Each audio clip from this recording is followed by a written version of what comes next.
Meditation is a spiritual practice and discipline which involves having some kind of focal object. There are many, many, many different possible focal objects. And as we are focusing on that focal object, if we notice that our monkey mind is coming in and taking us away from what it is that's our intention to focus on, our job is to gently, compassionately, and kindly just invite ourselves back to what it is that we're supposed to be focusing in on. So, there are many, many different kinds of meditation. To just go over a few, I think perhaps the absolute most common one is Vipassana meditation. And in Vipassana meditation, the goal is to focus in on the breath and the breathing. So people that are doing Vipassana meditation might be noticing the way that their diaphragm moves up and down when they breathe. Or they might concentrate on the sensation of the air coming in and out of their nostrils. The focal object doesn't matter. It's the practice or the discipline of noticing when our mind takes us away to what it is that we want to be connected to. And the only goal, the practice, the discipline, is to just notice that and bring ourselves back. In transcendental meditation, TM, a guru assigns somebody a mantra, and they say the mantra over and over again. And they're focusing only on that mantra. And when they notice that there's thoughts that are coming in and taking them away from that, they just gently bring themselves back. Every week that we're here at Gathering of Light, we do a guided meditation. I'm often the one who's doing those guided meditations. And the thing that I like to focus on, and which I often invite you to focus in on, is that love of the divine that's always there with us. That connection that's always there and always available to us. And so as I say those words in which I'm trying to help create an experience for you, I'm hoping that you're focusing on that. And as I'm making those suggestions to you, you're allowing yourself to receive those suggestions and follow along with it. But if your mind was to drift, the only thing I would ask is that you just notice that and bring yourself back to the meditation. When I was in seminary, we were studying the life and the community of Trappist monks. And Trappist monks make meditation their whole life. Every portion of the day is a meditation. So when they wake up in the morning and they go to morning prayers, those morning prayers are what they're focusing on and what they want to be focusing on, and whenever they find themselves drifting off, they just bring themselves right back to it. When they go to breakfast and they're eating their breakfast, they're focusing in on that act. And if they find that they've drifted away, they simply bring themselves back to that activity. When they're working, as mundane as it is, whether they're baking the bread, whether they're cleaning the toilets, whatever it is, that becomes a meditation that they're focusing on, that they're putting their love into. Just like we were talking about in last week's service. that's their love made visible, and that's their intention and their focus when they're doing that. And if they're not doing that, they just notice it and they bring themselves back.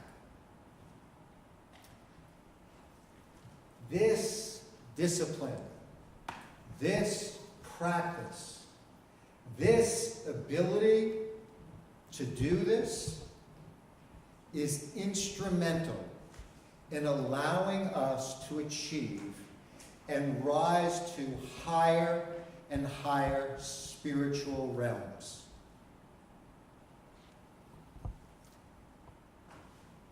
I believe that as we grow and evolve as human beings, we are learning to receive and run greater and greater energy. Perhaps you want to call this love. As we're growing and as we're evolving, we're learning how to take in more and more of that love, more and more of that connection, more and more of that spiritual ecstasy. And the only question is, how much are you willing to receive? How much?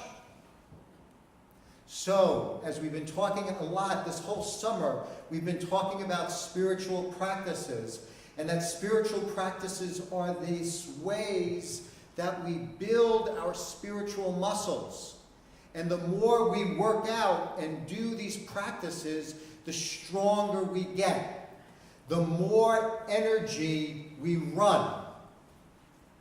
The more we can channel. How many of you want to be able to do that? All of us can. And the good news is we can at any single moment, simply by changing our focus. Every guided meditation that I'm doing with you, where I'm asking you to feel God's love and feel that connection, every single one of those is intended to be building those muscles, and I try to always implant that thought. You can come back to this spot whenever you want. That's what meditation or focusing allows us to do. Now, I'd like to speak briefly about another form of meditation, active imagination, which you spoke about in your words of wisdom. So active meditation is a practice that was devised by the very famous psychologist Carl Jung. And Carl Jung was a transpersonal psychologist. He was one of the first transpersonal psychologists, which means that he knew that it wasn't just about what was going on inside of him, and he wasn't just looking at his parts, but he wanted to be connected to and be able to be connected to the resources that are greater than us. That higher power, those forces that are greater than us. So he developed this technique of active imagination, which basically is like this. It could be that somebody is just trying to get to know themselves better and get to know all of their different parts. And basically what they're doing is they are going through a process of unblending their parts, seeing each distinct part. You hear me talk this language often with you. You know, the wounded child part who feels not good enough and enough. The protective part who's learned that we have to shut down our hearts so that we don't get hurt and disappointed and feel like that wounded child part. And of course, the number of parts that there can be in that bus are endless, but then there's always, what you hear me refer to, is that wise, loving, higher self part in us that we can always tap into. And when that wise, loving, higher self is doing their job, really what they're doing is they're being a channel for the divine's love and healing to those other parts that need it. And in an active imagination, which is often done when you're journaling, it's like each part gets to have their say. And it's kind of like a dialogue that takes place, a conversation, a coming together, a team meeting, if you will. Kind of like all the executives sitting around at the table, everybody having a say, and there being some experts that are there who are giving their opinions on how to best handle the merger or the acquisition or whatever it is that's going on. We can do that for ourselves at any time. One of the ways that I enjoy doing active imagination is when I'm seeking spiritual guidance, when I'm lost, when I'm having difficulty, I will have an actual conversation with God or one of my spiritual guides, or if I'm using tarot cards, I might be using some of the archetypes that present themselves to me from the tarot cards. And basically, I'm just allowing all of these different resources to have a conversation with each other where they're talking about what the issue is and talking about some possible ways of responding to it and talking about the best way to act that's going to be in the highest good of my system. This is another way of focusing. This is just another methodology for this focusing practice that I'm talking about here with you today. And it can help us to get to know ourselves very, very well. And it can help us to love ourselves and care about ourselves and have greater compassion for ourselves. And it has the ability to help us to see who we really are. Not just that wounded part, that's just a part. Not just that protector, that's just a part. But to see what our true core, our true essence is, and to be able to become that more fully.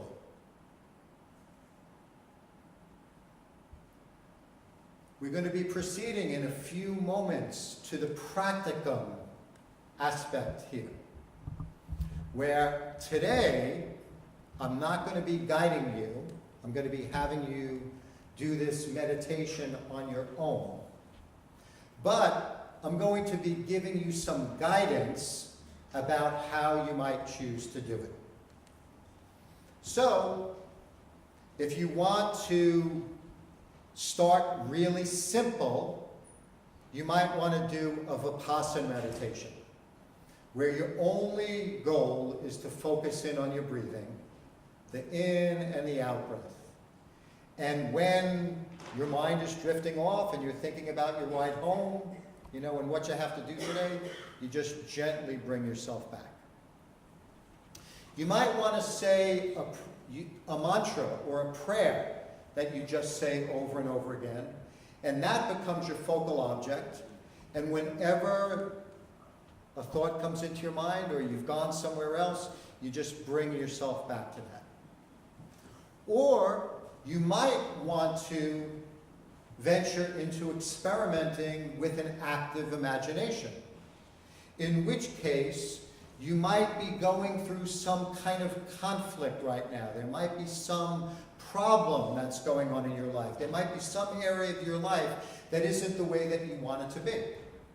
And you try to connect with that part who's struggling, and you allow that part to speak and to tell you all about it. Then, if you like, you can call upon your wise, loving higher self to come and have that dialogue with that wounded part. Or you might want to call upon the Holy Spirit, upon God, upon Buddha, upon Krishna, any form of higher self that you want to come and be in relationship with that wounded part. And to just be there. And to give them the love and the support and the care and the concern that they want. The question that's always asked of me when I'm teaching about this and encouraging people to do this is people say, how do I know that I'm just not imagining it? How do I know that I'm not just making it all up? Well, one of my great teachers, Jason Schulman, taught us that imagination is the route into the spiritual realms. Imagination is that route to take us into those higher senses, that higher knowing. That's the way in. So at the beginning of this process, it doesn't really matter whether it's your imagination or not, because that's the gateway. That's the doorway into doing this work.